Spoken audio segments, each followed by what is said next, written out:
Obviously, by now, everybody knows that Disney Star Wars The Acolyte on Disney Plus has been canceled out. There's going to be no season 2, at least insofar as the leak that was delivered to Deadline magazine that we covered a few days ago. But one of the things that seems unexpectedly persistent since that point is the fact that the Acolyte Diz Twitter shills just can't turn it off. The pixie dusters out there for Disney Star Wars just can't turn it off, including starting a petition that has gathered hundreds of signatures to renew the Acolyte, as per Collider. Now, to be fair, since the time Collider published that article yesterday afternoon, there have been more signatures added, but even at the several thousands of signatures that they have now, it's nowhere near enough. Not that these petitions ever change anything, but that doesn't stop us from getting a bunch of laughs because it's this week's episode on Valliant Renegade of Shills Be Shillin'.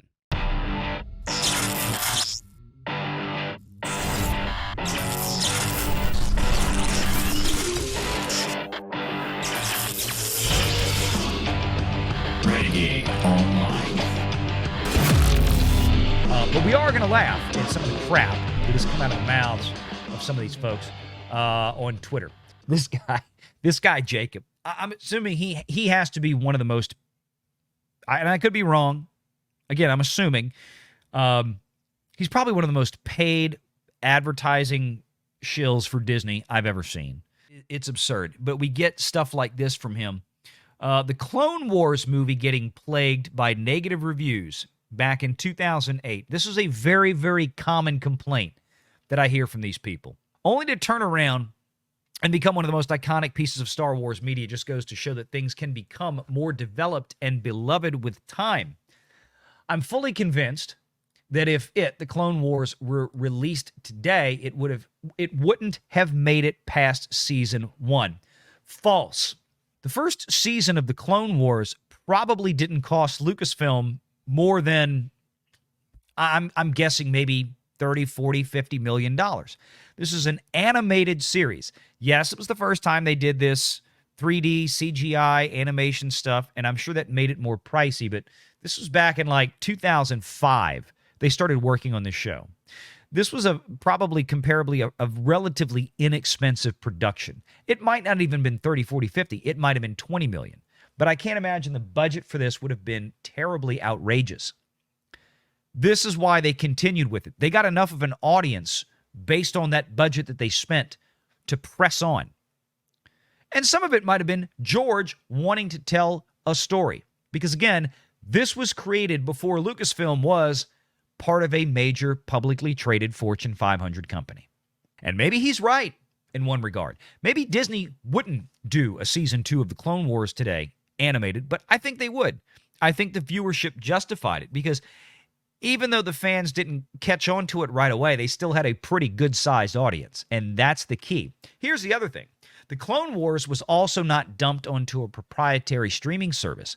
See, George Lucas was a private business owner back then. He could do what he wanted with his money. George Lucas didn't have shareholders to answer to. He didn't have to file United States Securities and Exchange Commission financial reports every single fiscal quarter. He didn't have to have annual shareholder meetings to discuss what we're doing with Star Wars. Now they do. Disney bought it. That's the game they wanted to play. That's the game they're in. So we have to understand that there's a huge difference between 2005 and today.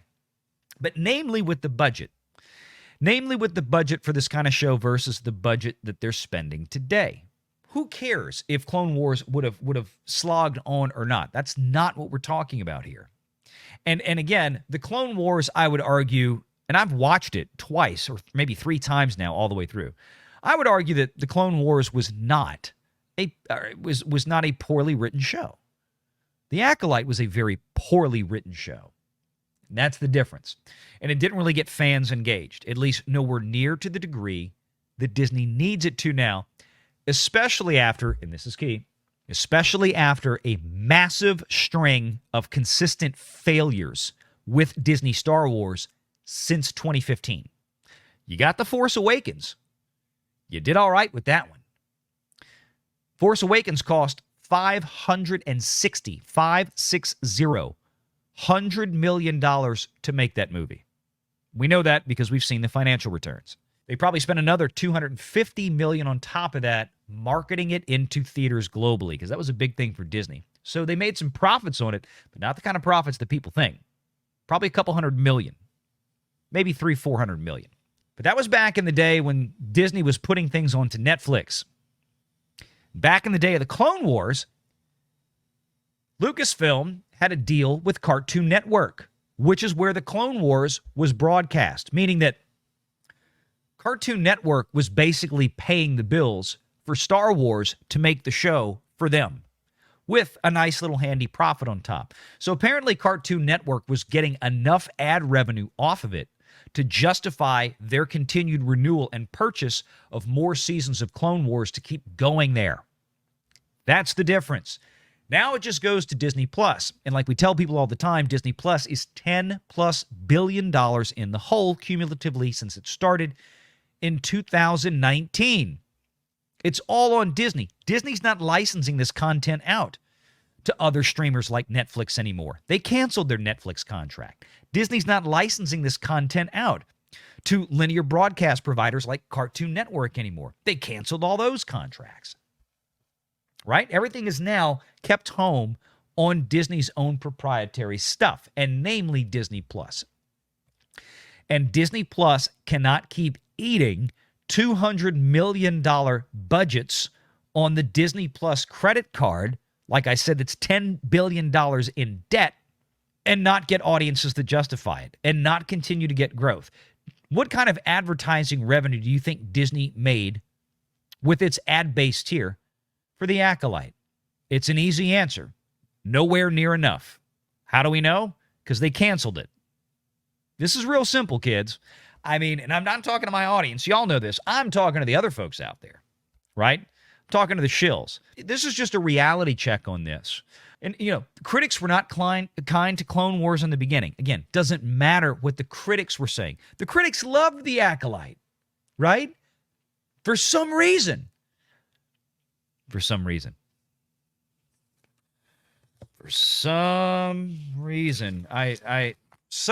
the critics really liked the Acolyte. Here's another one. A lot of people are in the replies saying that this is unfair to compare this to the situation of the Acolyte, primarily because the Acolyte costs more to produce, and they're right.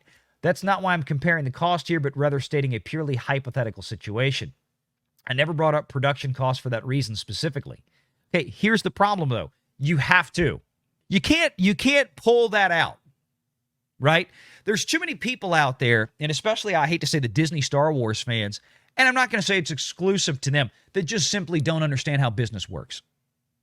Hollywood studios do not exist to make crap that pleases a small audience with total disregard to the amount of capital expenditure that they make on it, whatever the cap investment is. No. Think of every Hollywood studio out there, major Hollywood studio and distributor. Think Disney, think Warner Brothers, think Paramount, think even now Amazon, throw Netflix in there, Sony Pictures. All of these are publicly traded companies. They have stockholders to answer to.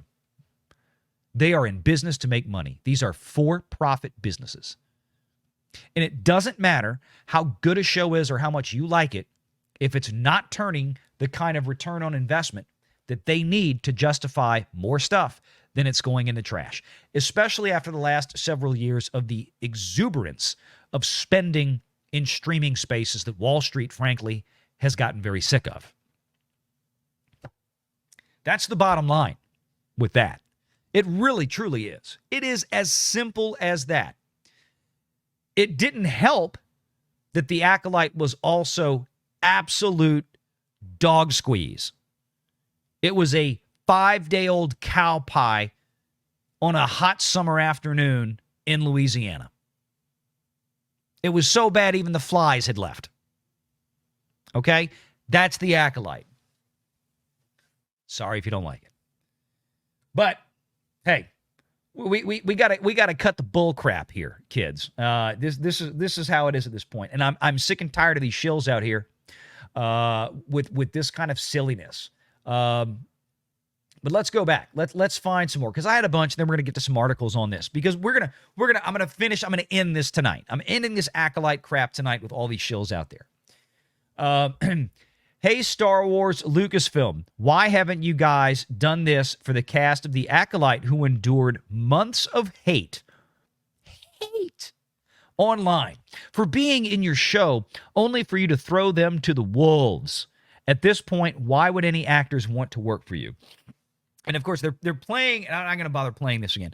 This is the Ewan McGregor car video that somebody at Lucasfilm called him up and had to make, apparently. When the whole thing was going down in Obi-Wan, I think with Moses Ingram, who played Reva, was another it was just a terrible character. And instead of being mad about people like me and others out there for just acknowledging, no, these are really bad writing decisions. These are bad characters. They're poorly written. They're poorly executed. Don't be mad at us because the character that they put in there happens to be black or a person of color, something like this. Be angry for Moses Ingram for being handed a crappy character to play. How about that? But in the case of the Acolyte, the problem here was this post is ridiculous, because what happened at first? We knew what the Acolyte was going to be because Disney came out early and announced it as being the most representative and diverse Star Wars thing ever, blah, blah, blah, blah, blah, blah. And we got Leslie Headland out there talking about all the time about how she was a queer person and how gay she was and how it was going to influence this and that and the other thing. And then she said it wasn't going to do that. And then we get Amanda Stenberg out there, effectively unprovoked. I don't think anybody had gone at Amanda Stenberg at that point. And she's making these ridiculous comments about how she was so happy to be a part of a production at Lucasfilm and Disney that was finally going to make Star Wars a safe space for black nerds. Let's find that clip, right? Everybody remembers this? To be in any way, shape, or form a part of the wave that is ushering in inclusion and safety for Black nerds. it's my dream come true. Pumpkin, when you come out and you do interviews like that, this was months before this show ever came out, and you're going to accuse an entire fan base who has been around since 1977 of effectively being racist. That's what you did. Whether you realize it or not, that's what you did. But if you're going to come out and you're going to accuse an entire fan base of being racists and bigots, it tells me, A, obviously, you don't know anything about Star Wars like you claim to. That much is blatantly obvious in my world. I don't know about yours, but it is in mine. But why start it? The minute you came out there and did that, you opened yourself up for everything you got. I hate to say it. Now, I'm not saying that is somehow, this is not Valliant Renegade advocating or condoning people that were sending vile death threats and things like this. It's not. But in terms of criticizing your comments, critiquing what you said, and then, well, you've thrown a hell of a gauntlet down. This show had really better put up. Unfortunately, it didn't. And you walked yourself into that situation not once, but multiple times. You tried to play the victim. And of course, we've played other videos out there. I don't know if I have it here queued up, but we had the video that we used previously of what actually Star Wars fandom looked like back in 1983 with Return of the Jedi. I don't see it here. I thought I still had... let me see. No, I must have removed it. I didn't think I did. I thought I still had it loaded in. But there was that video of all these fans, and there were white folks, there were black folks, there were black women being interviewed on the news, excited about Darth Vader and Star Wars. There were Hispanic people, there were Asian people. Everybody, this was out in Hollywood, California. Everybody was out there to see how it all ended with Return of the Jedi. This idea that before Amanda Stenberg, Star Wars wasn't a safe place for black nerds. I don't know what the hell you're talking about. I don't know what franchise that you've been around, but it's not Star Wars. And this is part of the problem. When you put these people out there, Disney, as your brand ambassadors, and they run their mouths and say stupid stuff like that, well, you deserve everything you get. Get a handle on it. Put a muzzle on these people. Give them a script to read. I mean, look, you did it with Rachel Ziegler, right? Rachel Ziegler goes out there and runs her stupid mouth, her stupid spoiled brat mouth, and basically sinks a $200 million production to that point with Snow White. And because of that, it's now going to cost you $400 million. What did you do? You sent her back out there with some scripts after she got a few talkings to, so it seemed. She suddenly went from being a smart-mouth little bratty kid. I was almost going to say something else. It started with a B and rhymed with witch. But she suddenly turned around and started talking, oh, it's going to be a good movie. Oh, it's going to be, she chilled out a lot. That's what you need with all your actors, Disney. That's your problem. You should let these people get away with this kind of stuff, and they're costing your shareholders billions and billions of dollars. That's the bottom line that Disney needs to get through its damn head, and that's what Wall Street needs to understand. You cannot keep letting these little snot-nosed brat Hollywood celebrities cost publicly traded companies billions of dollars with their mouths. And that's what you're doing. Why couldn't we get more of this? Because it sucked. And we get more of these things. I loved this one. Did you ever hear of the tragedy of Darth Plagueis the Wise? No, they canceled the Acolyte.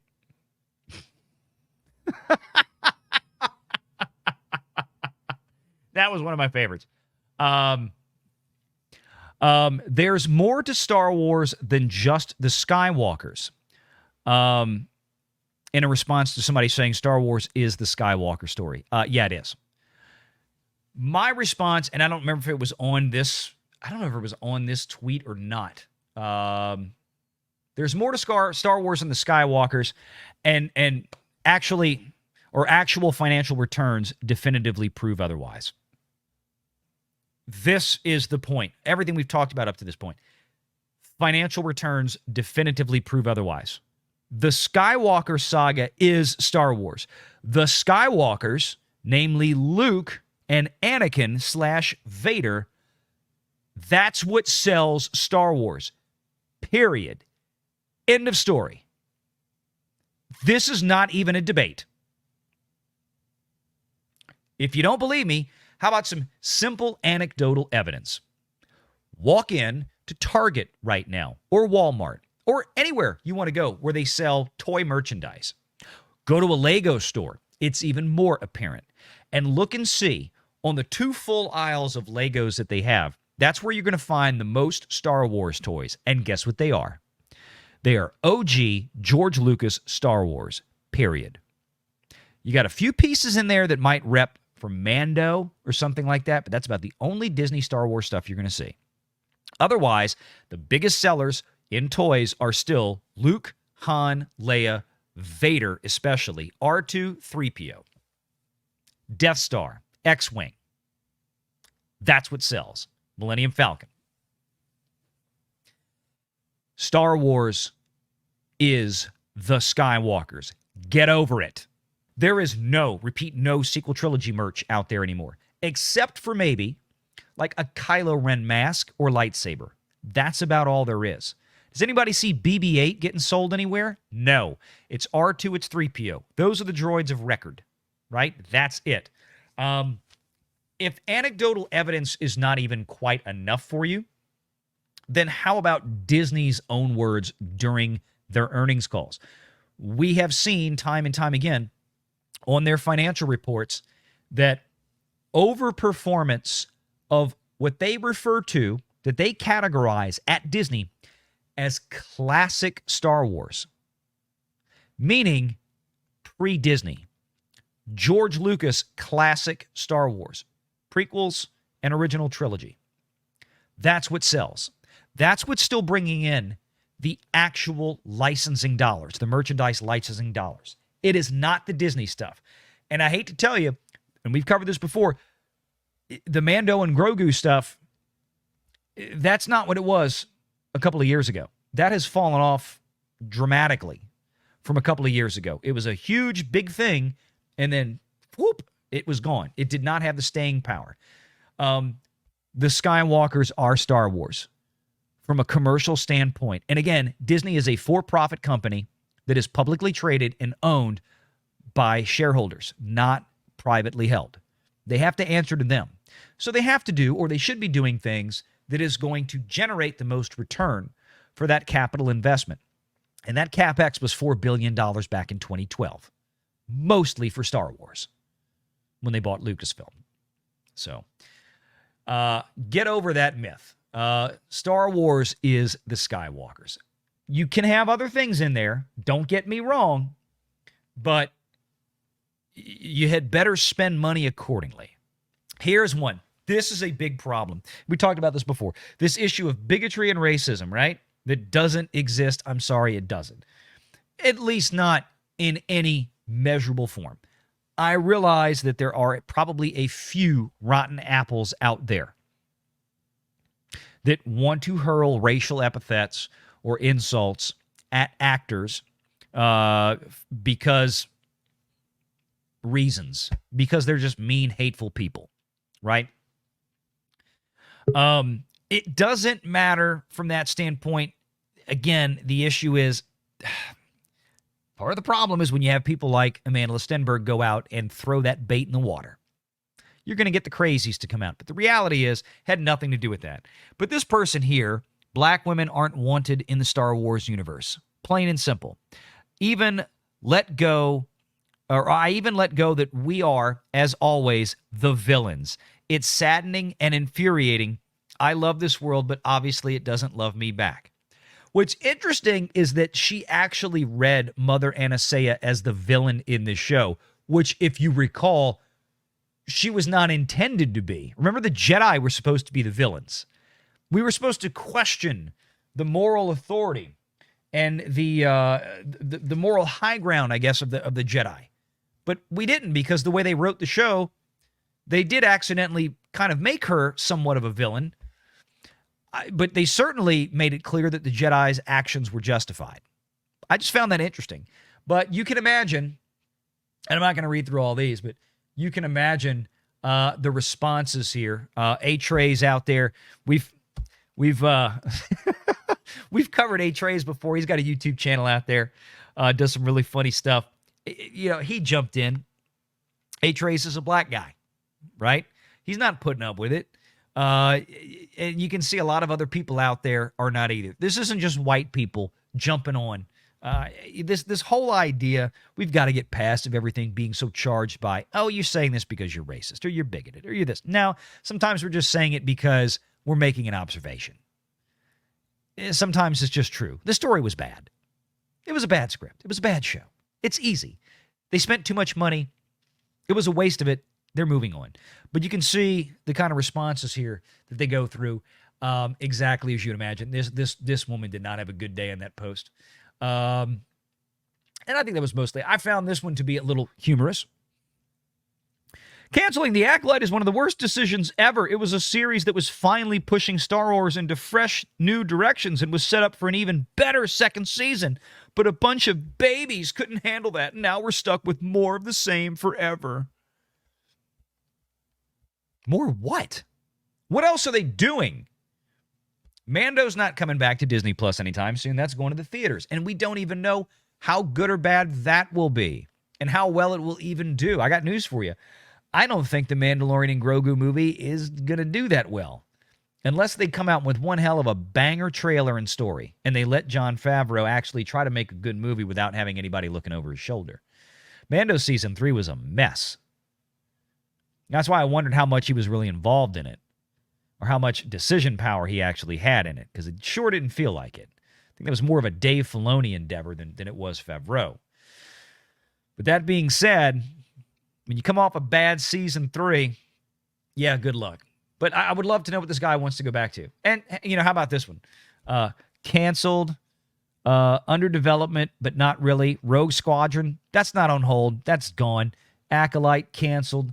Andor reduced from 5 to 2 seasons. I don't actually remember Andor ever officially being made to 5 seasons. Willow wiped from existence. But yeah, you can see Kathy does not have the best track record. And maybe some of this is a sign. Again, she is 70 years old. Her contract is up for renewal October, about 2 months from now. The end of October is when her current contract would expire.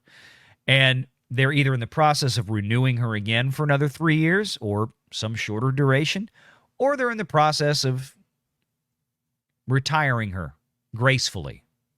Again, she's 70 years old. She's done her Indiana Jones movie. What is she really bringing to the table with a Mando movie? What is she really bringing to the table with a new Rey Skywalker film?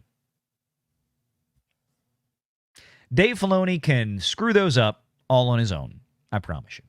Make sure you're subscribed to Valliant Renegade and join us every Sunday at 6 p.m. Eastern for the live show.